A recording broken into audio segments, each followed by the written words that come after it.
بسم الله الرحمن الرحيم السلام عليكم ورحمة الله تعالى وبركاته kulanti wacan oo wanaagsan daawadayaal meel kasta adduunka daafiisa aad ka joogtaan kusoo dhawaada channelkayga dhool dhalaal cooking haddii Allah awooda lagu qadaro insha Allah inta maxaan ku hagaajisan doonaa buskud waxyaabaha aan ka samaysan doono intaas ayaa ka mid ah insha Allah oo meesha aan kusoo diyaarsaday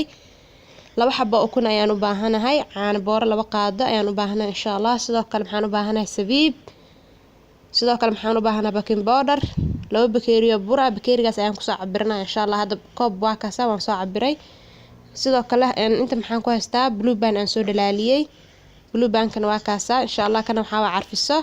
xagana maxaan ku haystaa sokor waaye insha Allah aad u buuxdo bakeeriga u jeedin bakeeriga shaaha lagu cabo waaye sidaas ay ila soconaysiin insha Allah burkana gadal ayaan uga darsan doonaa inta kale baaqul ayaan soo qaatay labada xabo oo kuntaheedna waan soo qasay hadana maxaan ku darayaa sokorta ayaan ku darayaa intaas ayaan iska reebay marka horena bakeeriga aad u buuxin sokortii ukunta ayaan soo dhexgelinaa insha Allah isku soo noqoneynaa sokortii ukunta markaan soo dhexgelino waa taas hadana maxaan ku bilaabeynaa subagii blue band ahaa cusbo ayuu leeyahay haddii subaga xoolaha aad haysataan waad ku darsan kartaa sixinka lo'da ama kanaariga maasha Allah intaan ayaan soo dhexgelineynaa hadana insha Allah isku soo noqoneynaa hadda isku soo noqonay caanihii baking powderkii carfisadii intaas ayaan isku soo garaacinaa insha Allah burkana bakeerigii aan tusay bakeeri kale ayaan isticmaalay sidaas ila socda asxaabteeda qaaliga ah markii aan soo dhameynay asxaabi waa kana bakeerigii iyo bakeeri kale ayaan isticmaalay oo bur ah in yar ayaan iska reebay ونو جلعية ما شاء الله تبارك الله أصحابي قرالي هذا وحي أنا إذا توسين مشغول كأقول بدنا مركز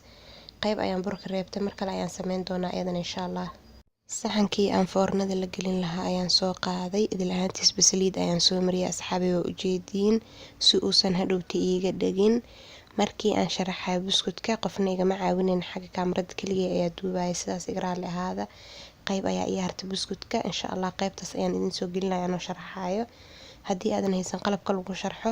jikadaada dib ugu laa wixii aad haysato ku quruxsan insha Allah dadka aan haysan ha ka faa'iideystaan qalabka buskudka lagu sharxo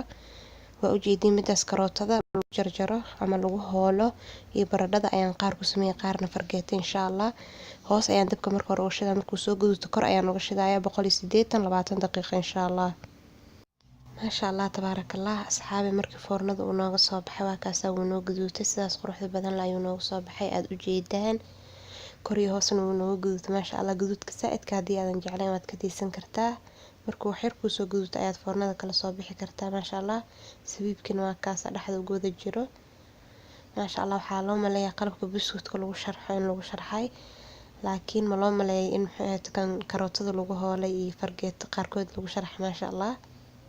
wixii aad haysato jikadaada ku yaalo ku quruxso maasha Allah asxaabi fadlan hadii aad nagu cusubtahay subscribe nagu caawi walaal kambalelkana noo taab insha Allah si muuqaalada ay ku dhaafin like hadii aad ka heshay commentiga hoos noogu reeb jazakallah khair inta aan ku kulmi doono muuqaalo kale sidaas iyo nabadgelyo wassalaamu calaykum waraxmatullaahi wabarakaatuh